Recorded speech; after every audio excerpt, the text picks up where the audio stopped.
Hi guys, so some time ago I got asked to do a video about how I've set up my Hobie Outback. Just somebody was showing an interest in it, and I said that I'd do a video, and I have to apologise, it's been weeks and weeks and weeks, but I don't get a lot of time, and when I do get a bit of time I want to be out fishing. So here's the video. So long awaited and requested video. Hope you like it, wing nuts, and if you don't, you don't, but might be something in there for some of you other guys as well. Cheers.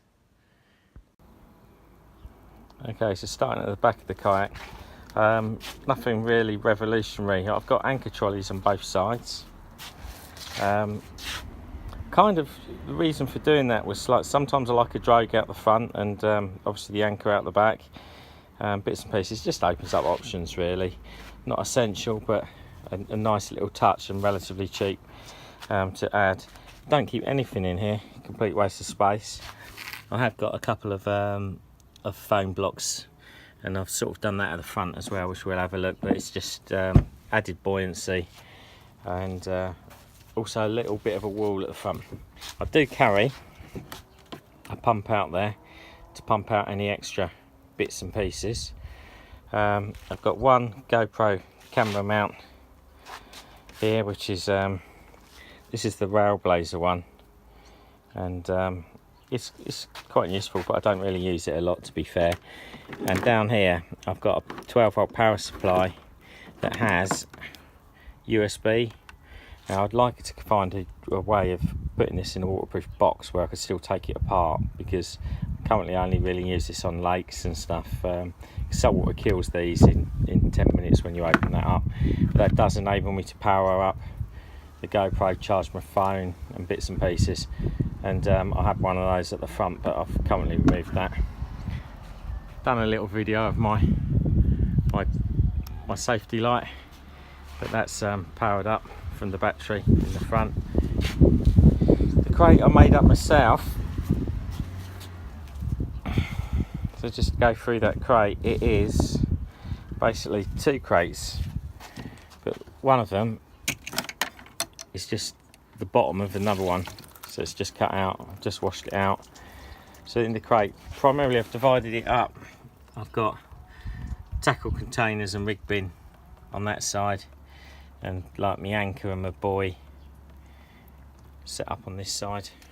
I've got a box there that I keep some spare monos, forceps, sort of a few extra leads and bits and pieces, but I generally try and keep what I can outside of this box. And even when I launch that anchor, I stick on the top here, so this shelf is pretty handy.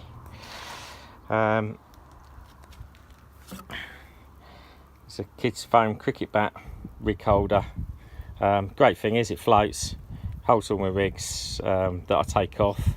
So these are all rigs that have been used at least once, but it just opens up some options. My tackle boxes fit nicely each side. So that side I've got just the bits if I need to make up any more rigs, but generally I've got them made up already in the boxes. This side I've got a box of lures, and again just tucks in behind that elastic, utilises the space without me having to muck about and what's it. But the great thing, so this will keep all that stuff in there on a rough sea or whatever. If I was to turn out, I can clip it up, but I generally put all the anchor and bits and pieces on the top, and it adds to my deck space. It just opens it right up without having to bend down and reach down. I'm not the most flexible of people. Okay, you can see I've done away with my rod leashes. I actually just use them to leash. I've got a pair of scissors this side, a pair of forceps that side, and I've just put noodles on there. What I will do is I will leash them down on landing in a rough sea, having had one turn out so far in a few years that I've been doing this. But yeah, so I generally, when I come in and it's rough, I tuck the tips in underneath the anchor trolley, and I tie them down at the back here, so that if I did roll over in the surf, they're not all pointing up, because they're only going to get smashed to bits. Second GoPro mount on this one, I normally have my Session. I kind of lost it, I don't know where it is. I couldn't find it this morning, but hopefully that'll come back. getting a little bit more into using this now. I have added that. I don't usually take that out and my rod tubes, but I did today, and I can't make up my mind what I prefer. That's quite nice at the front because you can just drop your rods on it quite quickly, and then I'll tuck them under my legs under the seat, and you know, you get a little tap in the bum when you got a bite. All I keep in that side is I just keep a few leads that I've been using. This side I've got a rope that I tie on as a buoy.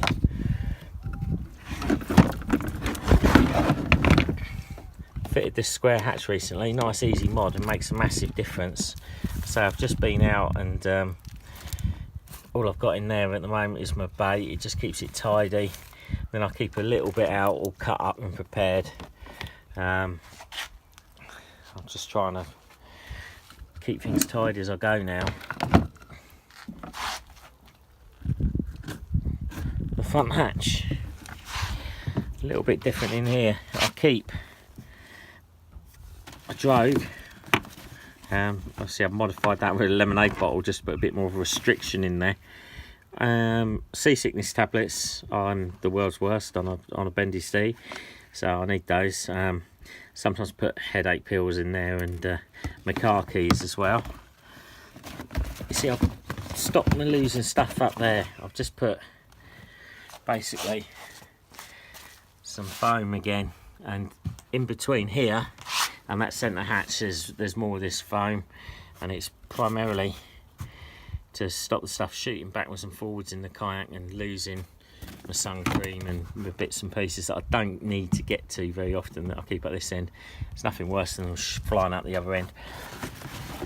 I always find that these Outbacks, they sit a bit low at the back. Perhaps I'm too big, but I put my battery at the front, so I've got my weight right at the front, which just helps. And this just loops round and through the handle of a homemade battery box. Keeps everything out of the water, keeps it watertight, keeps the weight where I want it. And that bungee strap is on the inside. I've got exactly the same, facing inwards, with the strap with the bungee that holds that up, that end, stops it falling out and sliding backwards and forwards and moving about in the waves. I think that's almost it. The Fishfinder, me and this Fishfinder got a love-hate relationship. I'm getting a little bit more used to it, but I had a Garmin before this and found it just a little bit easier. Now, I started off with it back here. I didn't like it. It's just like, I just felt it was in the way, and I could still reach it back here, and I just prefer it away from me. It gives me a little bit of, you know, space here between the seat and the Fishfinder. Swing my legs over, and you know, sometimes I want to sit side on to get to the back of the kayak. That's one of the things that I regret doing. Is I always think you should try these things out before you install them, and actually really think, do I really want it there? What's the advantages? Perhaps even 2 or 3 times. But I'm well happy drilling a couple of holes and getting it in the right place. I'm disappointed now that I've got a bit of track there that I don't really use for anything, but I was thinking about just putting another Rare Blazer mount on there for the GoPro. I started using this, which is just my catch bag. It just sits in there and just keeps it in there. Drop it in the sea, keeps the fish fresh, alive. You know, sometimes I just put them in there, just get them out after I put the rod back down and take a photo of them. Sometimes I put them in there obviously to take home to eat, but that's quite handy. These old cables on these V1 drives, I think it's what they call the V1, they break. These are just solid like bike cables, they're never going to snap, and I've fitted them on there. I have got the replacement ones, but I just can't see the point in changing them. I kept them on there, and I've made up a leash again that I just attach here,